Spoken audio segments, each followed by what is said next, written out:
Hello friends, कैसे हैं आप लोग? ठीक चल रही है हमारी स्टडी और आज हम इसी कंटिन्यू में इसी चैप्टर्स में लेकर आ रहे हैं आपके लिए नेक्स्ट टॉपिक ग्लोबल एंटरप्राइजेज, यानी कि मल्टीनेशनल कंपनीज। मल्टीनेशनल, देखिए नेम से क्लियर होता है कि हम टॉपिक को क्या पढ़ने वाले हैं।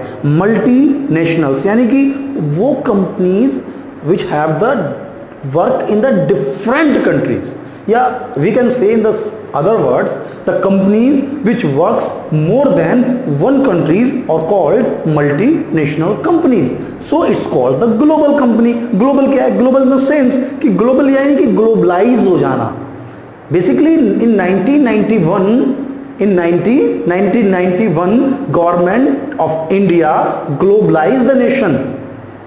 तो हम एक मॉडल पर आए थे जिसमें privatisation, globalisation and liberalisation, LPG, liberalisation, privatisation और ग्लोबलाइजेशन, इस सेंस में हम डेवलप कर रहे हैं। तो आज हम multi nations companies, global organisations हैं, हम उनके बारे में डिस्कस कर रहे हैं। तो काफी हद तक हिंट मिली होगी कि मल्टी नेशंस या ग्लोबलाइज कौन सी कंपनीज हैं, तो कौन से ऑर्गेनाइजेशंस हैं, क्या है ये? तो all the organisation which have working या business more than one country. अब मोर देन वन बहुत कंट्रीज में हो सकते हैं, कुछ कंपनीज तो ऐसी हैं कि नियर अबाउट 150 कंट्रीज में वर्क कर रही हैं। 150 हो सकता है, इससे भी ज्यादा हो, क्योंकि लेटेस्ट डाटास के अकॉर्डिंग जिन भी कंट्रीज ने अपने यहाँ पर एलपीजी के सिस्टम को अडॉप्ट किया हुआ है वहां वो कंपनी वर्क कर रही हैं। अमेरिका जो इतने लेवल पर है आज, उसकी इकोनॉमी टॉप नंबर पर है, जिसमें इंडिया को टच करना भी असंभव जैसा लगता है, उसका एक बहुत बड़ा रोल है उन मल्टीनेशंस कंपनीज का। तो वो जो मल्टीनेशंस कंपनीज हैं वो बहुत बड़ा रोल प्ले करती हैं उस कंट्री की डेवलपमेंट में, इकोनॉमिक ग्रोथ में। तो जो मल्टीनेशंस कंपनीज होती हैं ये अपने एक पर्टिकुलर कंट्री, यानी कि जो उनकी अपनी होम कंट्री होती है, वहां से ये रजिस्टर्ड होती हैं और डिफरेंट कंपनीज में अपने बिजनेस को एक्सपेंड करती हैं। So it's called the multinationals company. तो क्लियर हुआ माइंड में कि मल्टीनेशंस कंपनी कौन सी है? कहो तो मैं कुछ एग्जांपल एक्सप्लेन कर दूं आपको। नाम सुना है आपने? हिंदुस्तान यूनिलीवर लिमिटेड अमेरिका की कंपनी है, जिस भी कंट्री में जाती है वहीं उसका नेम चेंज कर देती है। पाकिस्तान में जाएगी तो पाकिस्तान यूनिलीवर लिमिटेड, ब्रिटेन में जाएगी तो Britain Unilever limited. That means कि नेम भी इस तरीके से सजेस्ट किया है उसने कि ऐसा लगेगा जैसे अपनी ही जो कंट्री है उसकी कंपनी है। तो ऐसा ना कि बिल्कुल कंट्रीज पर, यानी कि उसकी जो बिजनेस पर पूरा उसका कंट्रोल कर लेती है। तो अपने कुछ फीचर्स हैं इसके, अपने कुछ बेनिफिट्स हैं और अपने कुछ लिमिटेशंस हैं, तो हम उनको डिस्कस कर रहे हैं। तो ग्लोबल समझ में आया नहीं आया, पहले तो हमें इस पॉइंट को देखना है। वी नो अबाउट दैट कि व्हाट इज ग्लोबल एंटरप्राइजेज और मल्टीनेशनल कंपनीज, एमएनसीज। तो आपने नेम, मैंने एक नहीं है, बहुत सारे नेम तो ले सकते हैं आप। जितने भी बड़े बड़े फॉरेन ब्रांड हैं अगर वो इंडिया में वर्क कर रहे हैं तो दैट इज द एमएनसीज। भैया इंडिया में इंडिया की कंपनी नहीं है, जो नेम ही अलग अलग है। तो जितने भी बड़े बड़े ब्रांड्स आप सुनेंगे सभी कंपनीज मल्टीनेशनल कंपनीज हैं। तो इसलिए बहुत ज्यादा टेंशन की जरूरत नहीं है, बड़ी आसानी से आप समझ सकते हैं। तो बहुत सारी कंपनीज हैं। अब आज तो बिल्कुल कहते हैं ना कि जैसे बिल्कुल फ्लड आ गया, बाढ़ आ गई है पूरी तरह से कि मल्टीनेशनल कंपनी, पूरी दुनिया के साथ हम ग्लोबलाइज हो गए हैं। ठीक है ना? तो आज हम इसके बारे में डिस्कस कर रहे हैं। सबसे पहले हम बात करें इसके फीचर्स की। तो फीचर्स के थ्रू आप उसके बारे में और डिटेल लिख सकते हैं। सबसे मेन जो इसकी जो क्वालिटी है वो है ह्यूज कैपिटल फॉर्मेशन। इनकी जो कैपिटल है वो बहुत ज्यादा है। They have the huge capital, बहुत सारी कैपिटल इन्होंने अपने बिजनेस में लगाई हुई है। और ये कैपिटल शेयर मार्केट से, डिबेंचर से, बॉन्ड से, द डिफरेंट वे हैं, कैपिटल मार्केट है वहां से ली हुई है कैपिटल। और इनको कैपिटल मिल भी जाती है आसानी से, क्योंकि ये डिफरेंट कंट्रीज में वर्क कर रहे हैं। इनके पास इतनी पावर्स हैं, इतना रिसोर्स है अवेलेबल, इन पर ट्रस्ट भी है लोगों का। भाई डिफरेंट कंट्रीज में वर्क कर रही हैं, कहीं लॉस भी हो रहा है तो कहीं से प्रॉफिट कमा लेंगी है।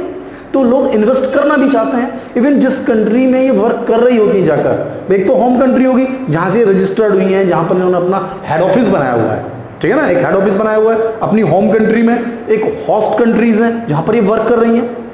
तो जो जहां पर वर्क करती हैं वो उस कंट्री के इन्वेस्टर्स भी यहां पर इन्वेस्ट करते हैं, तो इनके पास एक ह्यूज कैपिटल फॉर्मेशन होता है जो जनरल छोटी कंपनीज में नहीं होता।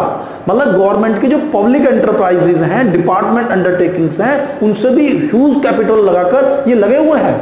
जैसे मैंने अभी नाम लिया था, ये बहुत बड़ी कंपनीज हैं जिन्होंने ऑल ओवर द वर्ल्ड कब्जा किया हुआ है। Pepsi, Coca Cola, Pepsi, Coca Cola दोनों अमेरिकन कंपनीज हैं, और ये जिस कंट्री में जाती हैं पूरा का पूरा होल्ड कर लेती है। वहां पर उन्हीं की कोल्ड ड्रिंक्स बिकती हैं, उन्हीं के ब्रांड बिकते हैं। तो इतना बड़ा इन्वेस्टमेंट है कि ये 20 ईयर्स तक लॉस बियर कर लेती हैं उस कंट्री में जाकर। क्यों बियर कर लेती हैं? क्योंकि इन्हें पता है कि वो पूरा होल्ड कर लेंगे और पूरी मार्केटिंग सिस्टम को, फाइनेंस सिस्टम से, अपनी टेक्नोलॉजी से पूरे बिजनेस को वो खा जाएंगे, कर लेते हैं। तो इसका ये नहीं है कि नुकसान ही है कंट्री के लिए, होस्ट कंट्री के लिए, बेनिफिट्स हैं बहुत सारे। और बेनिफिट ही मैं तो कहूंगा कंट्री के लिए बेनिफिट ही है। हमने 1991 में हम थोड़ा लेट हो गए एलपीजी को लगाने में, यदि हमने यही 10 साल 15 साल पहले लगाया होता तो हम डेवलप हो चुके होते। अब चाइना से कंपेयर कर लीजिए, चाइना हमसे पहले आ गया, चाइना ने हमसे पहले एलपीजी को अडॉप्ट किया और जिसके कारण चाइना डेवलप हो गया। चाइना में और भी बहुत सारी क्वालिटीज हैं, वहाँ पॉलिटिकल जो मेन पॉइंट है, हमारे यहाँ जो पॉलिटिकल वीकनेस है उसके कारण हम ज़्यादा डेवलपमेंट हमारा नहीं हो पाया। लेकिन एलपीजी के थ्रू एक फॉरेन कोलैबोरेशन, फॉरेन कैपिटल, ठीक है ना, फॉरेन टेक्नोलॉजी, तो ये सब चीज़ें होस्ट कंट्री में आती हैं जिससे वहाँ का डेवलपमेंट हो जाता है। ठीक है, तो यहाँ पर सबसे पहले हमने लिया ह्यूज कैपिटल, दूसरा है फॉरेन कोलैबोरेशन। तो फॉरेन कंपनीज के साथ, फॉरेन कंट्रीज के साथ हमारा कोलैबोरेशन हो जाता है। कोलैबोरेशन, उनके साथ हम जुड़ जाते हैं, उनकी बहुत सारी चीज़ें हैं जिनके साथ हम अपना बिजनेस कर सकते हैं। भाई किसी विदेशी कंपनी के साथ हम इंडिया में अपना कोलैबोरेशन मेंटेन कर लिया, ग्लोबल इंटरप्राइजेज हो गया। भाई एक इंडियन कंपनी होगी और विदेशी कंपनियों के साथ मिलकर हम अपना काम कर रहे हैं, तो फॉरेन कोलैबोरेशन हो जाएगा। एडवांस टेक्नोलॉजी, देखिए इसमें फॉरेन कोलैबोरेशन में आप कई चीज़ें समझ सकते हैं। कोलैबोरेशन में भी, जैसे फॉरेन कोलैबोरेशन में नॉर्मली जैसे कि पेटेंट्स होते हैं, रिसर्च होते हैं, डेवलपमेंट होते हैं, उनको हम हायर कर लेते हैं। भाई हमारे पास तो है नहीं, हमने वहाँ से ले लिया, उनके नेम के आगे नेम से हम अपने डेवलपमेंट ले लिया हमने। एक जैसे हमारे पास है एडवांस टेक्नोलॉजी। अब दुनिया में, पूरे वर्ल्ड में जो काम कर रहे हैं, इनके पास बहुत सारे ह्यूज फंड हैं। आप समझिए सारा का सारा आज पूरी दुनिया जो है वो फिजिकल पॉइंट्स पर ही है, फिजिकल रिसोर्स पर ही वर्क कर रही है। तो जहाँ पर इतनी ह्यूज कैपिटल है, रिसर्च एंड डेवलपमेंट पर वो बहुत पैसा खर्च करते हैं, तो उनके पास नई नई रिसर्च हैं, इनोवेशंस हैं, नई नई टेक्नोलॉजी है। और वो जो टेक्नोलॉजी है वो होस्ट कंट्री में जब आती है तो वहाँ पर स्टैंडर्डाइज प्रोडक्ट लोअर रेट पर अवेलेबल कराती है, जिससे वहाँ पर एम्प्लॉयमेंट जनरेट होता है। नई टेक्नोलॉजी के थ्रू वहाँ पर स्टैंडर्ड ऑफ लिविंग डेवलप होता है। स्टैंडर्ड ऑफ लिविंग, आप सोचिए कि जब 1991 से पहले जो प्रोडक्ट होते थे, कोई फॉरेन जाता था तो उससे कहते थे लोग ये ले आना हमारे लिए, केवल अमीर लोगों के लिए होता था, केवल रिच ग्रेड लोगों के लिए। और आज आम आदमी मल्टीनेशनल ब्रांड्स को परचेज कर रहा है, यूज कर रहा है जो टेक्नोलॉजी, एडवांस टेक्नोलॉजी। आज पूरी दुनिया बिल्कुल छोटी सिस्टम में आ गई है। कहते ना कि सब कुछ एक छतरी में आ गया, एक अम्ब्रेला के अंदर सब कुछ है हमारे पास। क्यों है? क्योंकि पूरी दुनिया ही सिमट गई है। सब कुछ टेक्नोलॉजी, आज नई नई टेक्नोलॉजी कहीं भी डेवलप होती है मल्टीनेशनल कंपनीज के थ्रू, बहुत जल्दी आ जाती है हमारे पास। तो अब जल्दी आ जाती हैं तो इससे क्या होता है, भाई उनके जो प्राइसेस होते हैं वो हाई टेक्नोलॉजी यूज करते हैं, स्टैंडर्डाइज प्रोडक्ट होते हैं, क्वालिटेटिव प्रोडक्ट होते हैं, लोअर प्राइस होता है उनका, हमें मिल जाते हैं। तो उससे कई चीजें, तो advance technology, product innovation, technology से इनोवेशन आता है, नए नए आइडिया, नई नई चीज, कस्टमर्स की नीड के अकॉर्डिंग प्रोडक्ट के नए डेवलपमेंट, नए नए प्रोडक्ट्स। इंटरनेशनल वर्ल्ड में जितने भी नए से नए प्रोडक्ट, टेक्नोलॉजी, एडवांस्ड, सब चीजें इन्वॉल्व होकर मल्टीनेशनल कंपनी में होती है। भाई एक ही कंपनी थोड़ी आ रही है, लाखों कंपनियां हैं वो तो लाखों कंपनियां एक दूसरी कंट्रीज में, मेरे यहाँ कुछ बहुत अच्छी चीज है वो मैं पूरी दुनिया में बेच रहा हूँ, किसी कंट्री में कुछ अच्छा है वो पूरी दुनिया में बेच रहा है। दैट मीन्स कि एक टेक्नोलॉजी, एक जो आइडिया एक्सचेंज है, नए नए इनोवेशंस हमारे नहीं, एक कंट्री से नहीं, पूरी दुनिया को बहुत इजीली और जल्दी जल्दी मिल जाते हैं।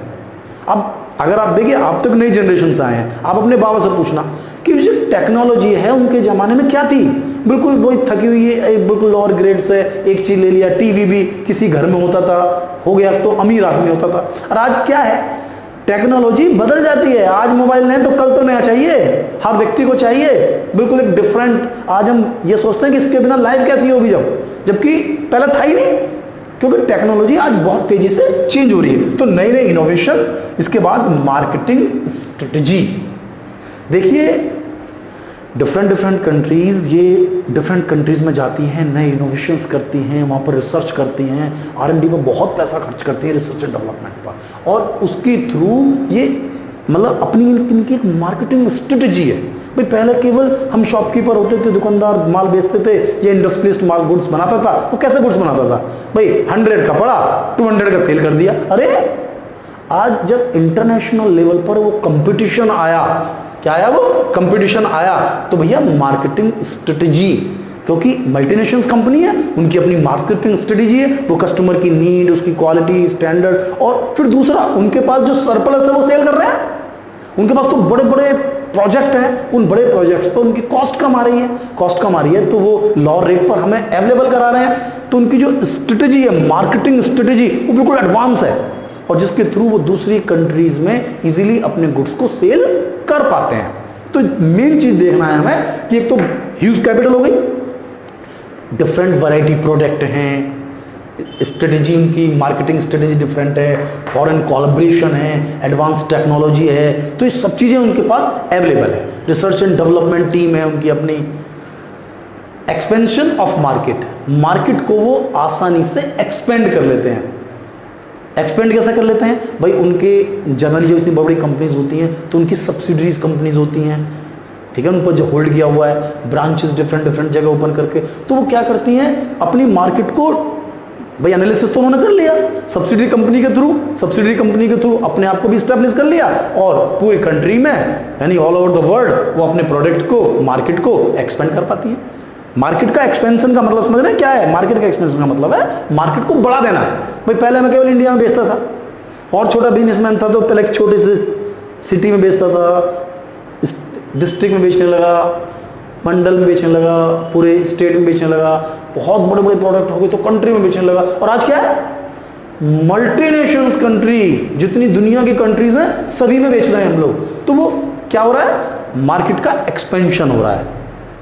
सेंट्रलाइज कंट्रोल, देखिए डिफरेंट कंट्रीज में ये अपना बिजनेस जरूर करती हैं, लेकिन इनका जो मेन कंट्रोल है वो सेंट्रलाइज, जहां की जिस कंट्रीज में ये रजिस्टर्ड हुई है, यानी होम कंट्री जहां उनका हेड ऑफिस है, तो हेड ऑफिस से ये कंट्रोल करती हैं, पूरे के पूरे सेंट्रलाइज सिस्टम होता है। ऐसा नहीं है कि वो डे टू डे के वर्क को कंट्रोल करती हैं, लेकिन हाँ जो स्ट्रेटेजी बनाते हैं या जो उनका पूरा सिस्टम है वो हेड ऑफिस से कंट्रोल होता है। तो आप समझिए कि आपको बहुत सारी चीजें समझ में आ गई होंगी कि मल्टीनेशनल कंपनी, इनका रोल कितना बड़ा है। ये तो फीचर्स हो गए। अगर हम मेरिट्स कहें तो मेरिट्स में कहीं ना कहीं इनका रोल भी आप समझ सकते हैं। इसका क्वेश्चन हम ये भी पूछ सकते हैं, what are the role of the multinational company. तो रोल क्या है, एक तो कंट्री को एम्प्लॉयमेंट अपॉर्चुनिटीज अवेलेबल। अब इंडिया में वर्क कर रहे हैं, इंडिया में अपनी इंडस्ट्री लगाएंगे तो एम्प्लॉयमेंट भी जनरेट होगा। भाई अपने प्रोडक्ट को लाएंगे तो वो ये थोड़ी है कि अपने लोगों को वहां से लेके आएंगे, जिस कंट्री में रहेंगे वहां से एम्प्लॉयमेंट जनरेट होगा। यानी किसी भी कंट्री में एम्प्लॉयमेंट जनरेशन में एक बहुत बड़ा रोल प्ले करते हैं। तो जहां पर भी मल्टीनेशनल कंपनी अपने आप को एम्प्लॉयड कर पाती हैं, अपने आप को जोड़ पाती हैं, अपने बिजनेस को करती हैं, वो कंट्रीज में एम्प्लॉयमेंट जनरेशन होने लगता है। क्योंकि एक कंपनी ओपन होती है तो उससे डिफरेंट, जैसे मैंने एक एग्जांपल दे रहा था कि भाई पश्चिम बंगाल में टाटा ने एक प्लांट लगाया था कार का, तो वो उसके साथ 140 कंपनियां भाई उसको रॉ मटेरियल सप्लाई करेंगे, तो वो भी सब जब वहां से हटी तो वो सब विड्रॉ हुई। तो ऐसा नहीं है कि एक कंपनी हटी है तो एक के साथ लाखों लोगों को एम्प्लॉयमेंट मिल जाता है, क्योंकि वो भाई उस फैक्ट्री में वर्क करने वाले, उसके सप्लायर, उसके रॉ मटेरियल, उसके कस्टमर, उसके छोटे छोटे मार्केटिंग, वो तो बहुत सारी रिसर्च एंड डेवलपमेंट पूरा सिस्टम होता है, जिस तो जो किसी भी कंट्री के डेवलपमेंट में आज ग्लोबल एंटरप्राइजेस बहुत बड़ा रोल प्ले कर रहे हैं, एम्प्लॉयमेंट अपॉर्चुनिटीज अवेलेबल कराकर। दूसरा, एडवांस टेक्नोलॉजी। हम अपनी कंट्री में वो थके हुए सिस्टम में ना, पुरानी सी टेक्नोलॉजी, पुराने सिस्टम से चलते चले जा रहे हैं, क्या ऐसा जी पाएंगे हम? आज तो हम कोई चीज ले लेते हैं, मतलब एडवांस में आना है, हम तो रोज सोचते हैं कुछ नया आ गया, एक नए हमारे सपने होते हैं, हम कितनी बेसब्री से इंतजार कर रहे हैं 5G का, नहीं कर रहे हैं हम लोग। तो बहुत जल्दी। क्यों? क्योंकि हमें चाहिए, एडवांस टेक्नोलॉजी चाहिए। आज वही कंट्री सक्सेसफुल है जिसके पास एडवांस टेक्नोलॉजी है, और एडवांस टेक्नोलॉजी तभी है जब ये भाई हम तो अंडर डेवलप्ड कंट्री है, तो अंडर डेवलप्ड भी हम इसलिए हो पाए क्योंकि हम दुनिया के साथ जुड़ रहे हैं, अपने आप को दुनिया के साथ अपने आप को एंटर कर रहे हैं। अगर हम दुनिया के साथ एंटर नहीं करेंगे, दुनिया की सोच के साथ अपने साथ को मैच नहीं करेंगे, तो फिर हम डेवलप भी नहीं हो पाएंगे, है ना। पहले तो ये कहते थे कि भाई नहीं, हम किसी फॉरेन कंपनी को नहीं देंगे, वो फिर हम पर कब्जा कर लेंगे। जिस समय देश आजाद हुआ, ठीक है ना, फ्रीडम के टाइम पर 1947 में, तो हमने तो पॉलिसी ये नहीं विदेश को नहीं आने देंगे। जैसे ईस्ट इंडिया कंपनी आई और पूरी दुनिया पर, पूरे देश पर कब्जा कर लिया, हम फिर गुलाम बन जाएंगे। तो एक पॉलिसीज अगर हम बनाते, एक पॉलिसी फ्रेम करके अगर हम आगे बढ़ते, तो हम बहुत पहले डेवलप कर लेते, ठीक है ना। तो एक तो पॉलिटिकल इंस्टेबिलिटी और इलिटरेसी, और वो पुरानी सिस्टम पर ही हम हमेशा लगे रहे। हमने अपना सोच, अपना कोई इनोवेशंस नहीं किया। लेकिन जैसे ही हम इंटरनेशनल लेवल पर आ गए, तो हमारे पास एडवांस टेक्नोलॉजी आ गई, जिसके थ्रू हम और नई रिसर्च करते हुए कंट्री में नया डेवलपमेंट, लोगों का लिविंग स्टैंडर्ड डेवलप हो जाता है, लोअर रेट पर अच्छे गुड्स, स्टैंडर्डाइज गुड्स अवेलेबल हो जाते हैं। Inflow of foreign capital, foreign capital India में आ जाती है, फॉरेन कैपिटल इंडिया में आ जाती है, जिससे कि थ्रू इंडियन रुपीस डॉलर के साथ मैच कर पाता है। वरना क्या होगा, ऐसी हालत हो जाएगी कि डॉलर जैसा आज सोचते हैं ना 72 73 चल रहा है, 200 रुपीज का होगा डॉलर। इसको भी सेव कैसे कर रहे हैं हम, भाई रिजर्व है हमारे पास फॉरेन डॉलर के, तो कम है रिजर्व। जब फॉरेन कंपनीज इंडिया में इन्वेस्ट करेंगी तो डॉलर लाएंगी तो हमारा बैलेंस ऑफ पेमेंट, ठीक है, और पूरा बजट सिस्टम डेवलप हो जाएगा। भाई सरप्लस नेगेटिव तो नहीं जाएगा ना, कम से कम नेगेटिव नहीं जाएगा, तो कंट्री में हमारा जो बैलेंस ऑफ पेमेंट वर्कर आ जाएगा। तो हम लोगों की पेमेंट टाइम से कर रहे हैं, तो कंट्री में तो जो हमारा जो करेंसी की वैल्यू है वो बहुत ज्यादा डाउन नहीं होगी। समझ रहे ना मेरे बात। Inflow of foreign capital, clear है ना, कि फॉरेन कैपिटल इंडिया में आएगी तो एक ह्यूज इन्वेस्टमेंट कंट्री में आता है, और सबसे बड़ा जो फायदा हमें मिल रहा है वो एम्प्लॉयमेंट का मिल रहा है। भाई इतनी बड़ी जनरेशन है हमारे पास, हमें सबसे जरूरी चीज इस समय एम्प्लॉयमेंट चाहिए, एडवांस टेक्नोलॉजी भी चाहिए हमें, ठीक है, इंप्रूव स्टैंडर्ड ऑफ लिविंग, और इन सब चीजों से जो हमारा लिविंग स्टैंडर्ड है वो बढ़ता है। भाई एम्प्लॉयमेंट बढ़ा, सैलरी बढ़ी, अच्छे प्रोडक्ट मिले, लोअर रेट पर मिले, ठीक है, स्टैंडर्ड लिविंग बढ़ गया। पहले तुम वो भाई एक अमीर आदमी में कैसा रहता था, अगर आप सोचें, उसके पास भी वो सारी चीजें नहीं होती थी जो आज एक जनरल आदमी को मिल जाती हैं। क्यों? क्योंकि आज हम ग्लोबलाइज हो गए हैं। वो जो चीजें बहुत रेयर होती थी वो आज जर्नल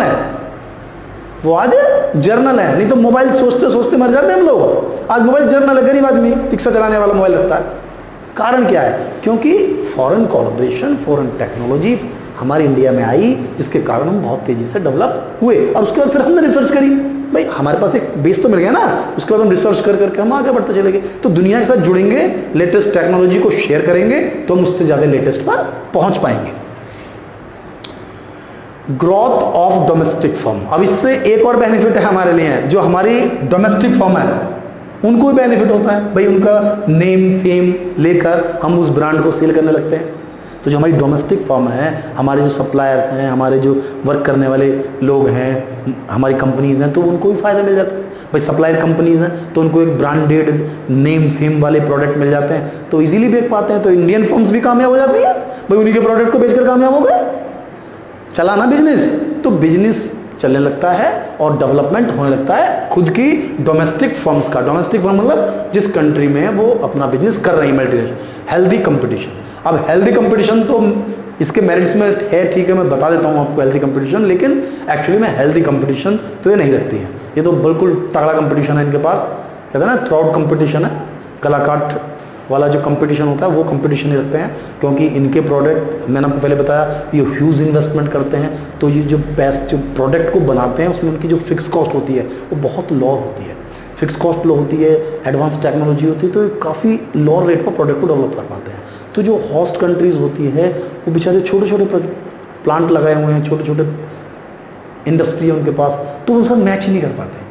जो डोमेस्टिक कंट्रीज हैं कि जो इंडस्ट्री हो तो डिस्टर्ब हो जाती हैं, बर्बाद हो जाती है। इंडिया की बहुत बड़ी कंपनी, बहुत बड़ा सिस्टम, जो हमारा स्मॉल स्केल इंडस्ट्री था वो सारा डिस्टर्ब हो गया।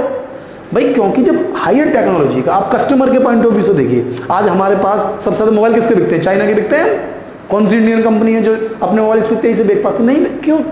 क्योंकि एडवांस टेक्नोलॉजी चाइना के पास है, उनके पास बहुत बड़े बड़े प्रोजेक्ट हैं, प्लांट हैं, जहां पर वो बहुत इजीली और बहुत सस्ते रेट पर, लो रेट पर बना देते हैं प्रोडक्ट को।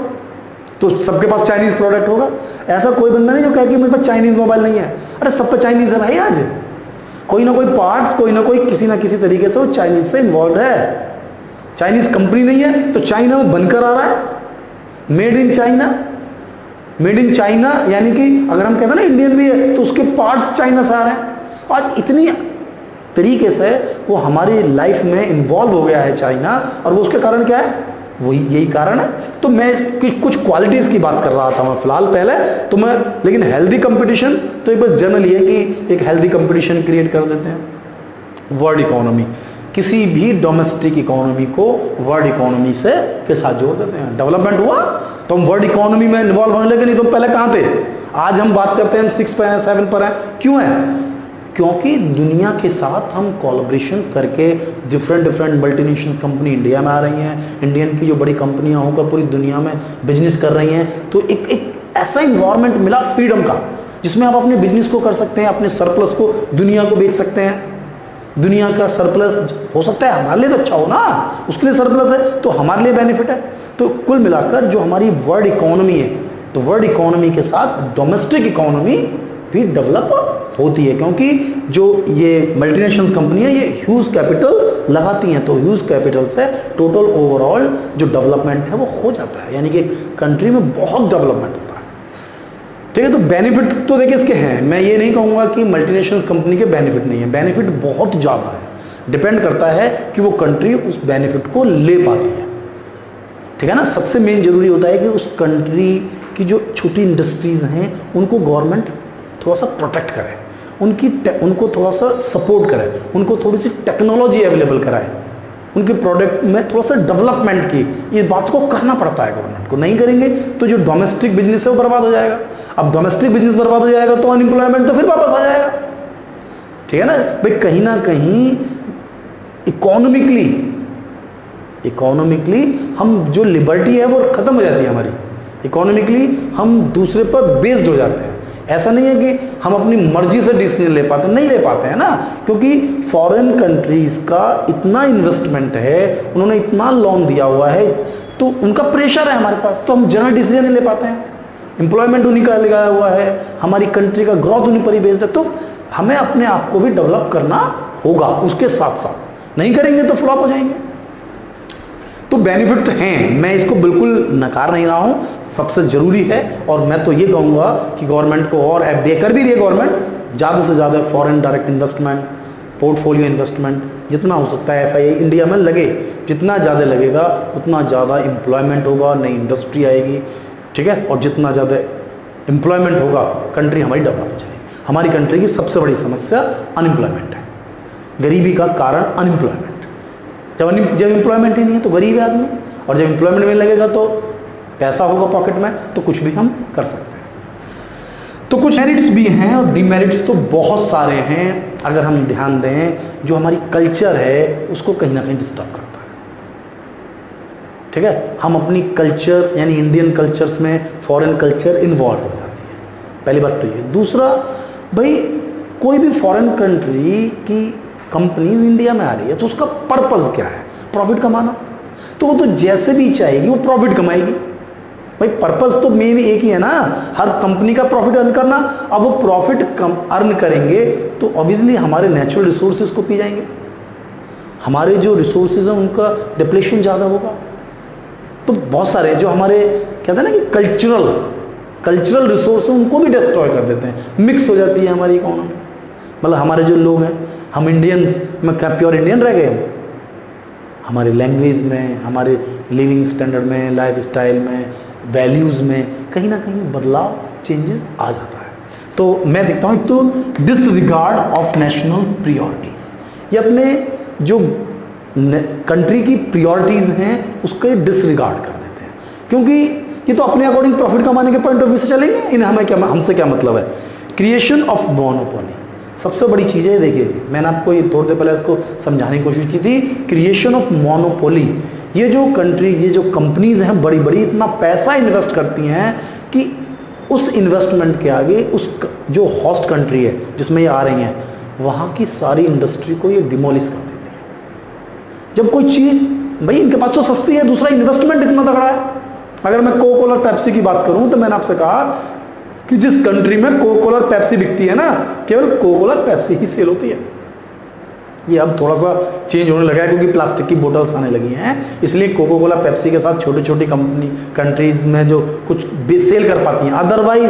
अदरवाइज यदि कांच की बोतल्स में कोल्ड ड्रिंक सेल होती थी तो 100% या तो वो कोका कोला कंपनी के ब्रांड है या फिर वो पेप्सी के ब्रांड है। ये दोनों मिलकर उस डोमेस्टिक कंट्री के सारे ब्रांडों को एंड कर देते थे। और फिर दोनों कंपटीटर हैं, बहुत बड़े कंपटीटर हैं, लेकिन बाकी लोगों के लिए ये मिल जाते हैं, सबको डिमोलिश कर देते हैं, फिर आपस में कंपटीशन करते हैं। तो मेरा कहने का पर्पस था कि ये मोनोपोली क्रिएट कर लेते हैं, यानी कि सब कुछ डिस्ट्रॉय कर देते हैं और इन्हीं की मोनोपोली चलती है, क्योंकि जो लॉ रिसोर्सेज वाला व्यक्ति है, कंपनीज हैं, वो छोड़कर बिजनेस को चली जाती हैं, क्योंकि ये तो लॉन्ग टर्म स्ट्रेटेजी बनाते हैं। 10 साल तक लॉस ले लेंगे। अब बताइए कोई कंपनी, छोटी कंपनी 10 साल तक लॉस ले सकती है क्या? नहीं ले सकती, तो उसे छोड़ना पड़ेगा। सब जितनी भी कंपनीज है वो छोड़ के चले जाएंगी, फिर ये अकेले रह जाएंगे और अपनी मर्जी से पैसा कमाएंगे। फिर मैंने बताया था आपको नेचुरल रिसोर्सेज हैं, हमारे रिसोर्सेज हैं, रॉ मटेरियल कहाँ से ले रहे हैं? हमारा ले रहे हैं, हमारे सारे रॉ मटेरियल को ये। तो ऑब्सोल्यूट टेक्नोलॉजी, कभी कभी ऐसा क्या होता है, ठीक है मल्टीनेशनल कंपनीज आ रही हैं, ये जो थोड़ा सा पुअर कंट्रीज में जाती हैं ना, तो ये जरूरी मत मानिए कि ये अपनी टेक्नोलॉजी लेके जाती हैं, ये उस टेक्नोलॉजी को ले जाती हैं जो उनके यहाँ पुरानी हो गई है। अब कहते हैं ना कि अपडेट नहीं ले जाती है, जो लोअर ग्रेड की जो उनके पास टेक्नोलॉजी है उसको लेकर पहुंचती है,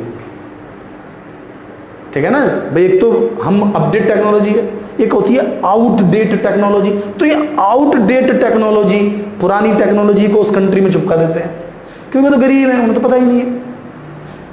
जर्मनी में देखिए, जो डेवलप कंट्रीज हैं उनके साथ तो एडवांस टेक्नोलॉजी के साथ ही इनको कवर करना होगा, लेकिन जैसे अफ्रीकन कंट्रीज हैं, ठीक है ना, कैरेबियन कंट्रीज जितनी भी हैं, तो इनमें भाई डेवलपमेंट तो है नहीं, तो इनमें ये लोअर टेक्नोलॉजी के साथ ही वहाँ बिजनेस करती हैं। तो वहाँ कहने को तो वो कह रहे हैं कि भाई फॉरेन कंट्रीज से कंपनीज जो आ रही हैं, MNCs आ रही हैं, वो नई टेक्नोलॉजी नहीं ला रही है, वो पुरानी टेक्नोलॉजी जो सब कंट्रीज से खत्म हो चुकी है वो वहाँ चिपका देते हैं, यानी कि अपना प्रॉफिट कमा रहे हैं उस टेक्नोलॉजी से जो हर जगह से आउटडेट हो चुकी है। Threat to the national sovereignty, संप्रभुता, हमारी जो ताकत, हमारी डिसीजन मेकिंग सिस्टम, जो कहते हैं ना कि पूरा कंट्रोल, उसको कहीं ना कहीं डिस्टर्ब कर देती है। देखिए बड़ी कंपनीज हैं, ह्यूज इन्वेस्टमेंट है, तो हमारे नेता, पॉलिटिकल सिस्टम, हमारी ब्यूरोक्रेट सब पर इफेक्ट डालते हैं, हर तरीके से कंट्रोल करते हैं पॉलिसीज़ को, इवन दिस पार्लियामेंट तक से अपने तरीके से डिसीजन ले पाते हैं। बड़ी बड़ी कंट्रीज प्रेशर मेंटेन करती हैं। मैं कुछ एग्जांपल दूंगा तो आपको भी ऐसा लगेगा कि कुछ ये अमेरिका केवल अपने इंडियंस को फर्स्ट मानता है, बाकी सब बेकार है इसलिए दुनिया, तो ये प्रेशर डाल देते हैं।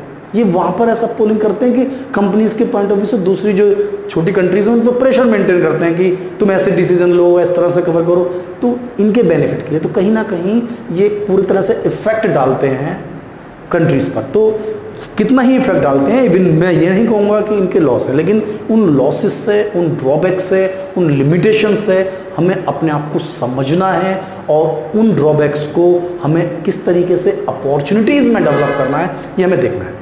बाकी जो मल्टीनेशनल कंपनी हैं, ग्लोबल इंडस्ट्रीज हैं, ये आज एक बहुत बड़ा रोल किसी भी कंट्री यानी होस्ट कंट्री के लिए भी प्ले करती हैं। तो आज के टॉपिक में आज हमारा ग्लोबल एंटरप्राइजेज, ये मेरी वीडियो आपको कैसी लगी, इसके लिए आप लाइक, सब्सक्राइब और सबसे मेन जरूरी जो है बेल आइकन को प्रेस करें, जिससे कि लेटेस्ट वीडियो मेरी लगातार आपको मिलती रहे। थैंक यू, इसे कॉपी जरूर कर लीजिए।